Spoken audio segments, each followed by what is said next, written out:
Kelowna, British Columbia, August 1994. Rutland is the flat eastern side of the city. Streets on a grid, single-story houses, wide front lawns, back lanes, mountains at the end of every view. In 1994, Kelowna held just over 76,000 people, and Rutland was the part of it where children were simply outside.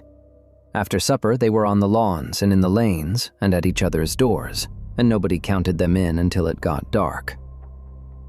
August is the hottest month in the Okanagan. The light holds past 9. Mindy Tran was 8 years old. Her family were Vietnamese Canadian, and they were known in the community. The man who chaired the Chinese Freemasons of Kelowna knew them and still speaks about her. Her grade 1 teacher described her like this: sweet and gentle, well-mannered, sensitive, and appreciative. The other thing everyone says about Mindy is that she loved her bike. It was pink. 30 years later, every time this case comes up in the news, that is still the first detail anybody mentions. On the evening of Wednesday, August the 17th, just after supper, Mindy went out on her bike to find someone to play with. There was a house down the same street where one of her playmates lived. The last time anyone can confirm seeing Mindy alive was about 6:45 that evening on her own street. And that is the whole of it. A girl of 8 on a pink bike going 4 or 5 houses down to knock on a door.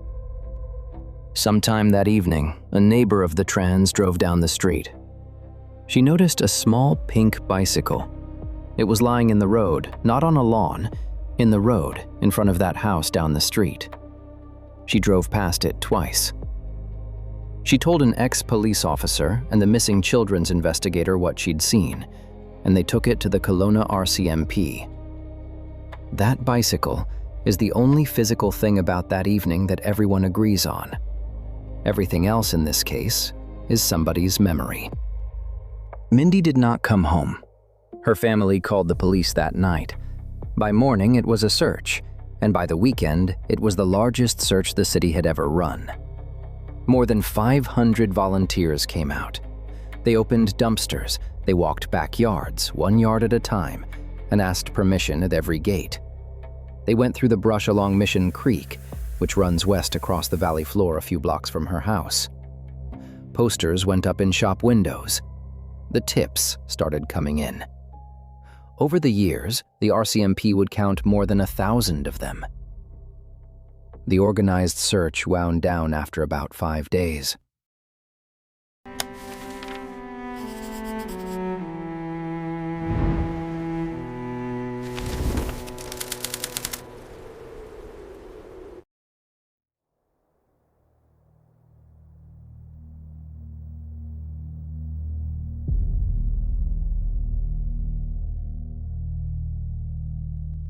"55 days after Mindy disappeared, on the 11th of October, a volunteer searcher named Rex Fitzgerald asked another volunteer, Gary Cam, to come out with him.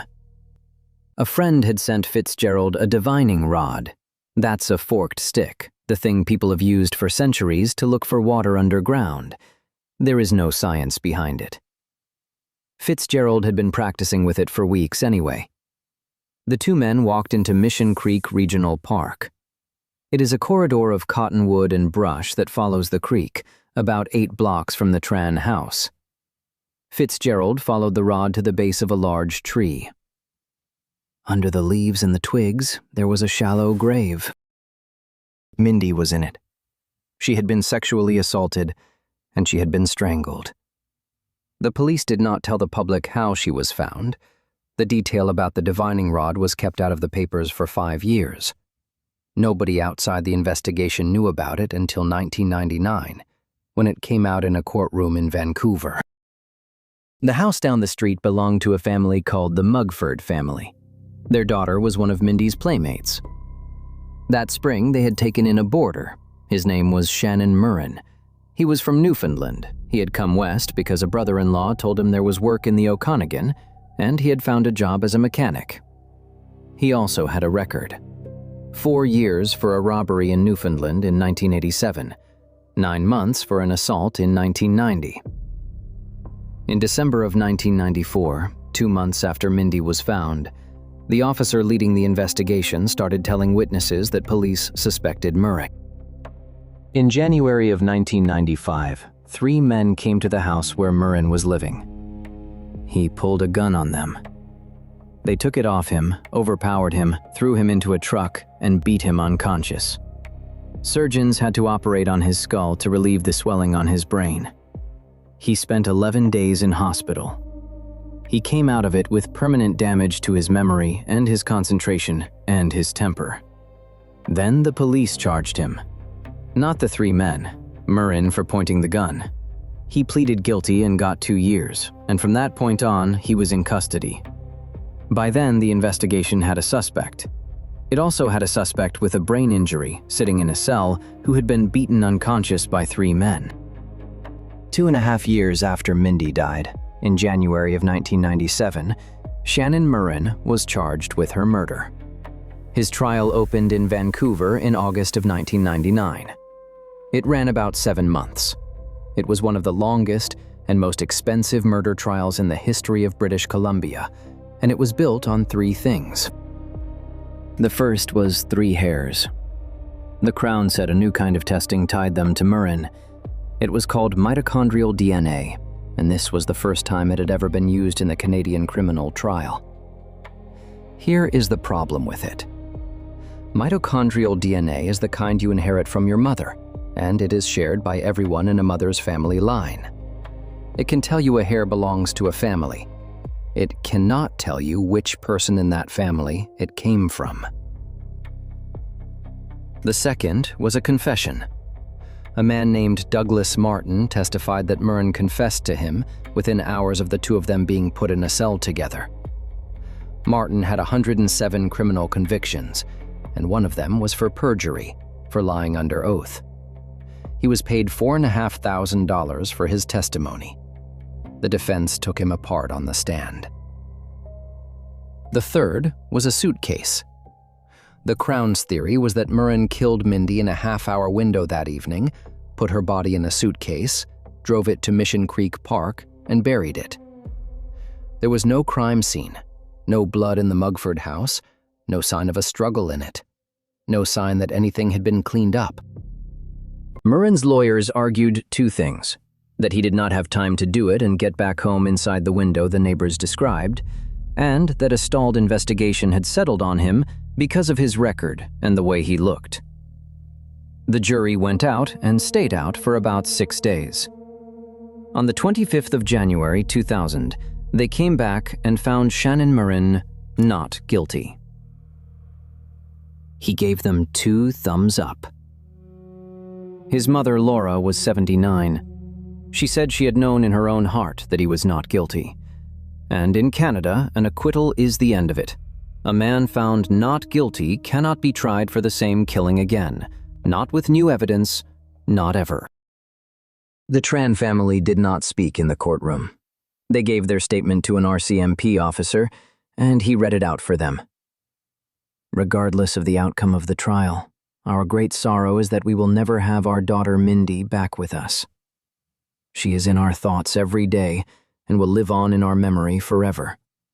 That is the only time Mindy's parents have ever spoken publicly. Not before the trial, not after it, not on any anniversary since. 6 weeks after the verdict, on the 16th of March, RCMP officers drove to Mountain Institution, a prison near Agassiz in the Fraser Valley, and questioned a man who was serving time for a sexual offense. A former cellmate of his had gone to a television station. He said the man told him straight up that he did it. According to the cellmate, the man said he had taken Mindy, kept her in a condemned house near her home, and put her bicycle in the yard of the house where Murren was boarding. Police said the man had been the subject of one of those 1,000+ tips back in 1994, and that they had ruled him out at the time. They said they would be taking his DNA. No result of that has ever been made public. The RCMP then investigated itself. An inspector named Ray Ambler was given the file and told to find out what had happened. His review went to the federal government in January of 2001, and it did not soften anything. It found the investigation had been plagued from its first day by police mistakes. It found a loss of objectivity at the Kelowna detachment. It found that the officer who led it had decided early on that Murrin was guilty, that he had pressured witnesses to change their statements, and that he may have been involved in getting those 3 men to beat him.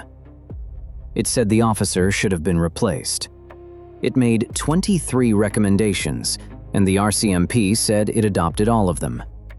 The officer was never charged with anything.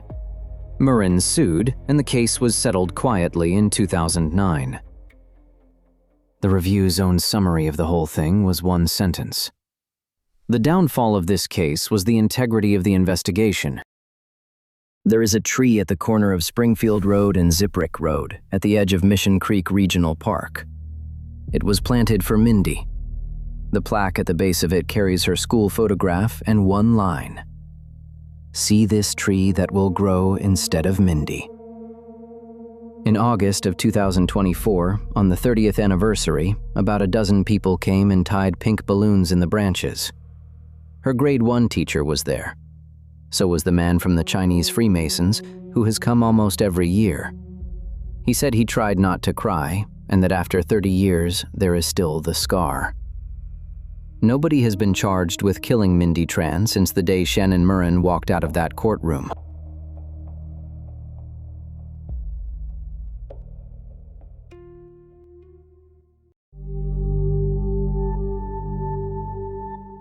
"400 kilometers west of Kelowna, on the coast, there is a second file. It is a year older than Mindy's, and it is much shorter. In fact, it is one of the shortest files in this series." Vancouver, British Columbia, February 1993. Kitsilano sits between the beach and West Broadway, on the south side of English Bay. It is old wooden houses on a grid of numbered avenues, most of them cut into duplexes and rented suites, because that has always been the only way most people can afford to live there. West 7th Avenue is about 7 blocks up from the water. In February in Vancouver, it is dark by 5, and it rains most days. On a Friday evening, the windows on both sides of a street like that are lit. Sheila McIndoe Henry was 26. She grew up in Kimberley, a small former mining town in the mountains of eastern British Columbia. Skiing, the outdoors, that kind of childhood. She went away to school in Victoria, and that is where she met a man named David. Then she went to Calgary and trained as a nurse. In 1991, the two of them took a holiday in Florida and got married there. They came back to Vancouver and rented half of a duplex at 3356 West 7th Avenue, and they shared it with a roommate. He wrote computer programs. She nursed at Vancouver General Hospital. By the start of 1993, they had been married 2 years, and Sheila was 6 weeks pregnant.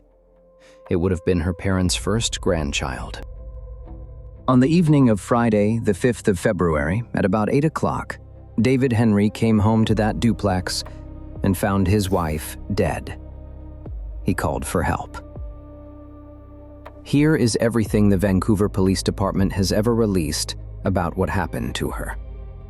She was beaten and strangled to death during a violent struggle in her home at 3356 West 7th Avenue. That is one sentence. That is the file. Think about where that happened for a second. Not a back road, not a parking lot. A house on a residential street, a 10-minute walk from a public beach, in one of the most crowded neighborhoods in the city, with neighbors a few meters away through the wall on one side and the wall on the other. On a Friday evening, with the lights on up and down the block. The police did not say she was attacked. They said there was a violent struggle in her own home.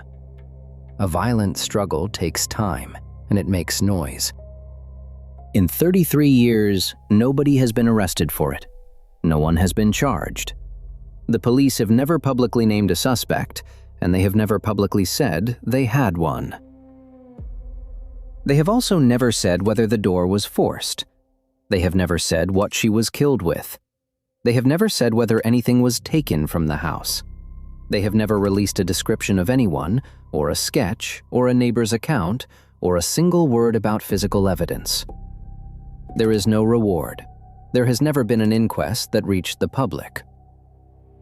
For a killing in a major Canadian city, with an address, a time, and a victim who worked at the biggest hospital in the province, that is almost no public information at all. 14 years went by before anyone said anything publicly at all. In September of 2007, Sheila's father, Gary McIndoe, spoke to a newspaper in Vancouver. He said he felt as though he had failed his daughter because the person responsible for her murder had not been caught. He said he had nightmares about her calling out for help. The cold case file the police keep for her opens with a line that reads like he wrote it himself. Many a parent has had nightmares, waking or asleep, imagining the horrible and unimaginable things that could happen to their children. But very few of us actually live that nightmare. The file was last updated in August of 2014. It is one of 15 unsolved murders the Vancouver police put on a public website in the hope that somebody reads one and picks up a phone. Sheila's page carries one photograph, one paragraph, and an email address.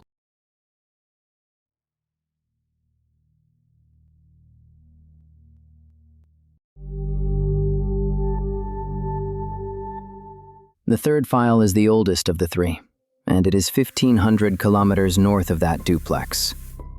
Yellowknife, Northwest Territories, October 1991. Tulita is a community on the Mackenzie River in the Satu region of the Northwest Territories. Bear Rock stands over it.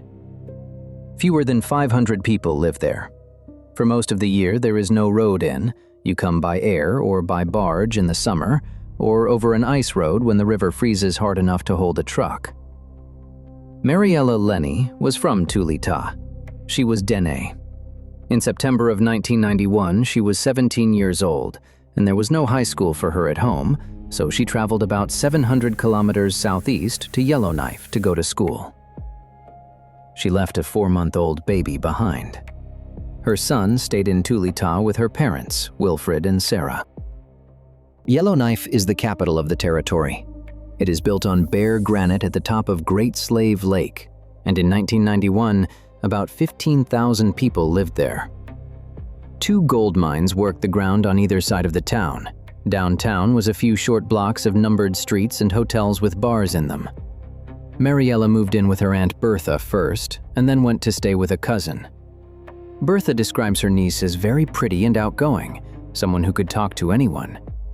She also describes her as naive, too trusting. Mariella had been in the city for about a month. On Sunday, the 6th of October, at about 6 in the evening, Mariella walked out of the Discovery Inn on 50 Avenue in the middle of downtown Yellowknife. She was on foot. It was around 4 degrees. That is the last confirmed sighting of her. Not a rumor, not a maybe, the last time anyone can say for certain where Mariella Lenny was.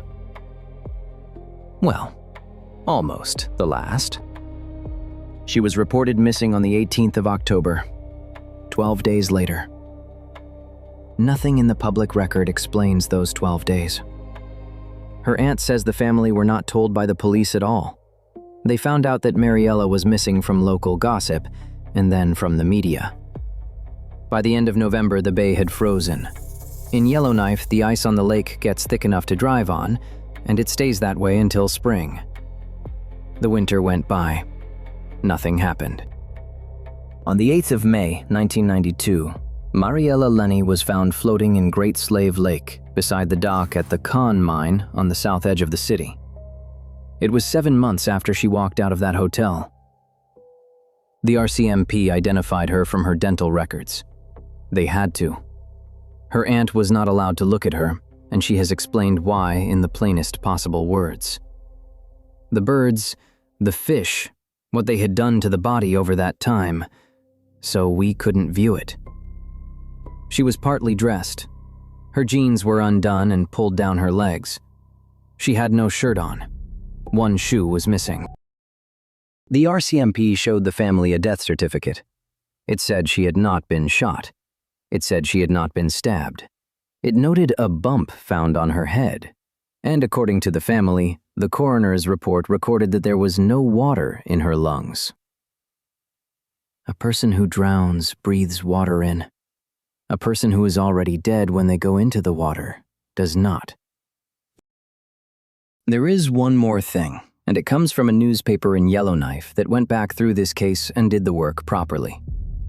The paper asked a diving expert about it, about a body that had supposedly been in Great Slave Lake from October to May through a whole northern winter, under ice for most of it, and then turned up floating at the surface next to a dock in the spring. The expert said that a body floating for several months would be very unlikely to be found in the condition Mariella was found in. So the file contains two things that do not fit together. Her lungs say she did not drown, and an expert says the state of her does not match 7 months in that lake. Where she was between the 6th of October and the 8th of May is not known. The RCMP have never said how Mariella Lenny died. Not to the public, and as far as the record shows, not to her family either. A corporal with a territorial force put it like this: "A cause of death is not something we can discuss at this time." Their official description of the file has not changed in 34 years. Suspicious death. Foul play has not been eliminated. Over the years, the same corporal said, several suspects have surfaced. Some of them have been cleared, including by polygraph, which is a lie detector test. Some means not all.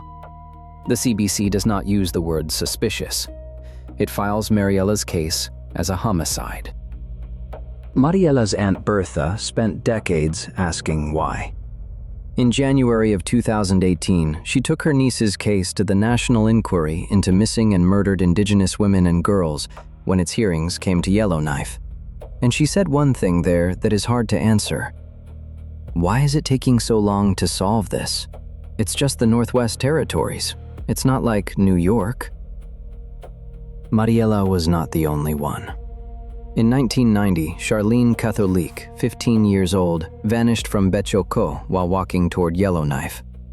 Also in 1990, Mary Rose Kijuk, 24, disappeared from a hotel in Yellowknife called the Gold Range. In 1996, Dorothy Georgina Abel was attacked in Yellowknife, fell into a coma, and died 4 years later in a hospital in Edmonton. In 2010, Angela Meyer, 22, went missing from her family's home. Those are 4 names from one small city, and that list is not complete.